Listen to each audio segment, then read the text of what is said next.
Je suis responsable marketing dans une entreprise. J'ai une belle famille, un mari qui soutient ma carrière et une adorable fille de 5 ans. Au cours de la période précédente, j'ai été occupée par des projets importants pour l'entreprise et j'ai souvent travaillé tard dans la nuit. Je sacrifiais mon temps de repos pour mener à bien ma tâche. Mes heures supplémentaires sont devenues la norme, et en 1999, je me suis évanouie à la maison à cause d'une thrombose cérébrale. Ce jour-là, à midi, je me suis sentie un peu étourdie. J'ai pensé qu'il s'agissait simplement d'une brève période de fatigue. Cependant, lorsque je me suis levée pour aller aux toilettes, ma vision a commencé à se brouiller. J'ai essayé d'appeler mon mari, mais mes doigts sont devenus trop faibles pour appuyer sur les numéros du téléphone. Avec toute la force dont j'étais capable, j'ai appelé le numéro d'urgence. Je ne pouvais pas énoncer clairement mes symptômes, mais j'ai fait de mon mieux pour exprimer ma situation. Je me sentais de plus en plus désorientée, mais j'essayais désespérément de rester éveillée. Lorsque l'ambulance est arrivée, le personnel médical m'a rapidement transférée sur un brancard. Les infirmières ont vérifié mes signes vitaux et surveillé les données des moniteurs de fréquence cardiaque et de pression artérielle pour s'assurer que je recevais les meilleurs soins possibles dans le véhicule. J'ai senti une légère vibration lorsque le véhicule a démarré, puis l'ambulance s'est mise à avancer rapidement sur la route. Une légère odeur de gouttes antiseptiques imprégnait l'intérieur de l'ambulance, ce qui me rassurait inexplicablement, sachant que j'allais être soignée en temps voulu.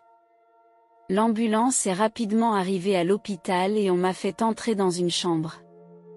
Les médecins ont remarqué que mon rythme cardiaque était anormalement lent et irrégulier. Ils ont rapidement branché un moniteur d'électrocardiogramme. À ce moment critique, mon cœur s'est soudainement arrêté de battre. La salle est devenue silencieuse et je pouvais sentir la tension qui régnait dans la pièce.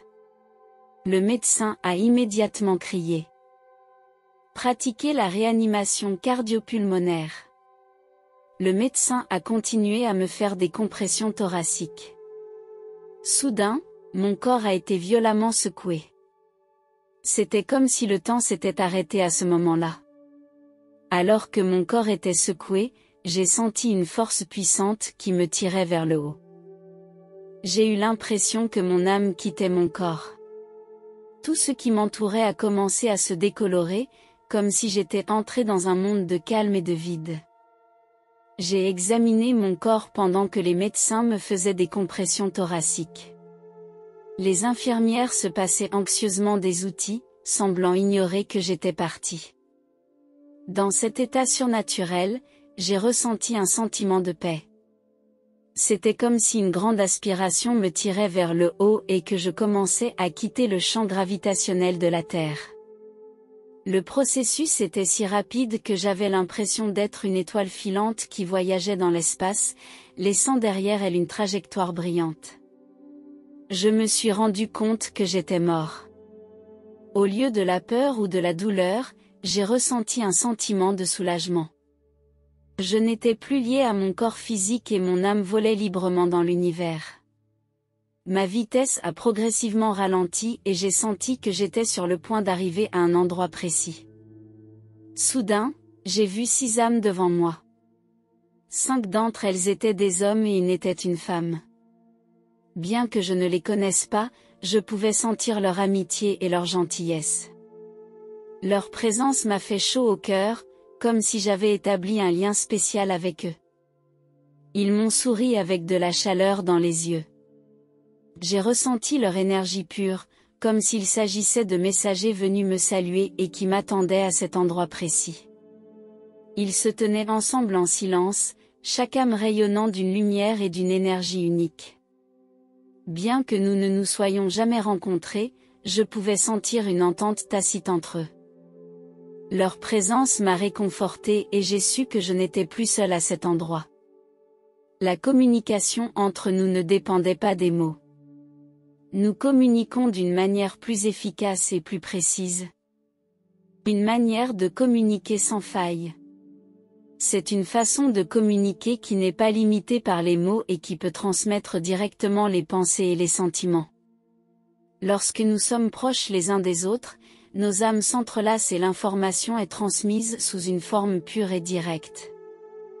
Je peux communiquer avec 6 autres âmes en même temps, comme s'il n'y avait ni temps ni espace entre nous. Chacune était capable de comprendre l'autre complètement. Nous n'avions pas besoin d'expressions verbales encombrantes, les pensées et les émotions se transmettaient de manière pure. Au cours de notre échange, j'ai remarqué qu'il semblait avoir quelques différences. L'un des hommes pensait qu'il fallait me renvoyer sur terre parce que mon heure n'était pas encore venue. La femme, elle, était d'un autre avis et pensait qu'il fallait respecter mon choix. Après quelques instants de silence, la femme s'est tournée vers moi et m'a gentiment demandé « Voulez-vous rentrer avec nous ou retourner sur terre et continuer votre vie ?» Sa question m'a laissé perplexe. Curieuse, je lui ai demandé si j'avais un autre foyer que celui de la terre. La femme m'a répondu que oui, vous avez une maison spéciale, une maison qui appartient à votre âme. Elle existe dans un royaume au-delà de la réalité. Cette maison est le port de ton âme, c'est une source d'amour, un endroit libre de toute servitude et de toute souffrance. Je répondis, pas tout à fait sûr de moi, que j'aimerais connaître mon autre maison. Pourrais-je y aller et la voir ? Elle a acquiescé, puis m'a dit, c'est à vous de choisir.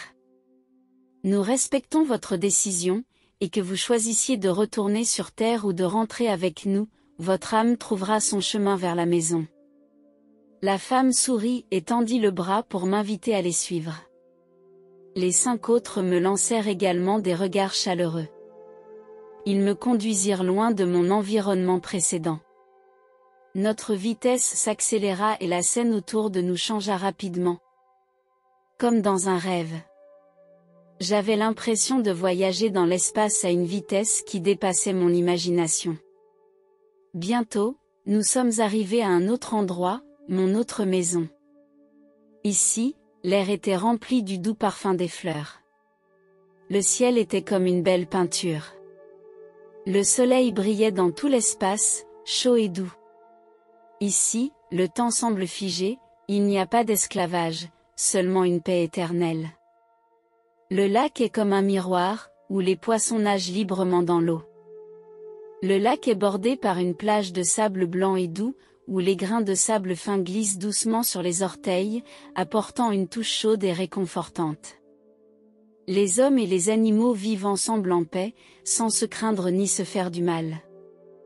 Les oiseaux gazouillent dans les branches des arbres et les petits animaux courent joyeusement dans l'herbe. Soudain, une lumière éblouissante est apparue devant moi. Dans la lumière, une silhouette est apparue, vêtue d'une robe blanche. Le tissu de la robe était si doux qu'on aurait dit qu'il était tissé à partir de nuages blancs. Le col et les poignets de la robe sont ornés de délicates broderies. Les broderies brillent faiblement, comme des étoiles dans le ciel nocturne. Un fin ruban blanc est noué autour de sa taille. Sa main s'est posée délicatement sur mon épaule droite. Dès qu'elle s'est posée sur moi, son visage s'est dessiné. Il avait de longs et épais cheveux bruns et ses yeux étaient brillants et chaleureux. Je pouvais sentir l'amour et l'attention qu'il me portait, un amour inconditionnel. Il m'a regardé et sa voix était très douce. « Mon enfant, tu es venu ici pour trouver la réponse à ton cœur. Maintenant, il est temps de faire un choix. Veux-tu retourner sur terre et continuer ta vie, ou veux-tu rester ici ?» Je l'ai regardé dans les yeux et j'ai senti son amour et son attention. C'était comme si une force me guidait de l'intérieur. J'ai pris une profonde inspiration et j'ai répondu fermement, « Ici, je ressens une harmonie et une paix infinie. J'aimerais rester ici. Mais je sais que je ne peux pas encore quitter mes enfants. Je veux retourner sur terre, auprès de ma famille. » Il sourit et hocha la tête, ses yeux révélant la joie et l'encouragement. « Tu as fait un choix judicieux, mon fils. Ton enfant a besoin de ta compagnie et de ton amour. Mon amour sera toujours avec toi lorsque tu retourneras sur terre, continua-t-il. Il comprenait ma responsabilité et mon inquiétude, mais il m'encourageait aussi à affronter avec courage les défis et les difficultés de la terre. Il a posé sa main sur ma tête et une énergie chaude est entrée dans tout mon corps, me donnant beaucoup de force et de courage. Prends ma bénédiction et retourne chez toi, mon enfant. Alors que je m'apprêtais à partir, il m'a doucement pris la main et m'a dit, où que tu ailles, tu ne seras jamais seul. J'ai souri et hoché la tête. Sa silhouette s'est estompée, mais son amour et ses encouragements resteront toujours dans mon cœur. Je regarde ce foyer avec gratitude et espoir dans mon cœur. Je sais que je serai à nouveau avec eux dans un avenir proche. Lorsque j'ai rouvert les yeux, mon mari me tenait fermement la main, le visage plein d'inquiétude. À ses côtés se trouvait ma charmante fille. « Maman, tu es réveillée !» Sa voix était pleine de joie et elle a tendu la main pour me caresser la joue. Ses soins et sa compagnie m'ont comblé de bonheur. Mon mari m'a serré dans ses bras et m'a dit, « Chérie, sais-tu à quel point nous étions inquiets pour toi ?» Je lui ai donné une petite tape dans le dos. La voix de ma fille était étouffée par les sanglots, « Maman, j'ai cru que je ne te reverrais jamais. J'avais tellement peur de te perdre. » Je l'ai serré fort dans mes bras et j'ai essuyé ses larmes. « Maman, nous avons une surprise pour toi. » dit ma fille avec enthousiasme. Je l'ai regardée avec curiosité et elle a sorti une carte de vœux faite à la main qu'elle m'a tendue. Sur la carte, il y avait une photo de notre famille. Le 5e jour après son retour, mon mari regardait un documentaire sur Jésus. Des experts avaient recréé l'image de Jésus à partir des marques sur le linceul. J'étais stupéfaite par la scène. Soudain, des larmes ont coulé inconsciemment de mes yeux. J'ai lutté pour contrôler mes émotions. Depuis que j'avais quitté l'hôpital, mes émotions étaient instables et je pleurais souvent pour les plus petites choses. Chaque fois que j'essayais de dire à mon mari ce que je vivais, c'était comme si une force invisible me couvrait la bouche. Aujourd'hui, je suis la seule à savoir ce que j'ai vécu. Mon cœur avait cessé de battre à l'hôpital. Mon âme a été emmenée au paradis. C'était un endroit magnifique et paisible. L'homme en robe blanche était Jésus. Il était presque identique à l'image diffusée à la télévision. Jésus a senti le désespoir et la tristesse que j'éprouvais en quittant mon mari et il m'a réconfortée. Il a également respecté mon choix. Il m'a fait comprendre que l'amour est ce qui nous relie, que nous choisissions de revenir sur terre ou de rester au ciel. Mais revenir sur terre n'est pas aussi facile que de la quitter. J'ai traversé une période de souffrance, tant physique qu'émotionnelle. Parfois, je me demandais si j'avais fait le bon choix. Chaque fois que j'étais désorientée, je me rappelais les enseignements de Jésus et les encouragements qu'il m'avait prodigués. Je sais que j'ai choisi de rentrer pour être avec les gens que j'aime et pour accomplir mon devoir et ma mission. Je sais que, quelles que soient les difficultés du chemin à parcourir, je chérirai chaque moment passé avec ma famille.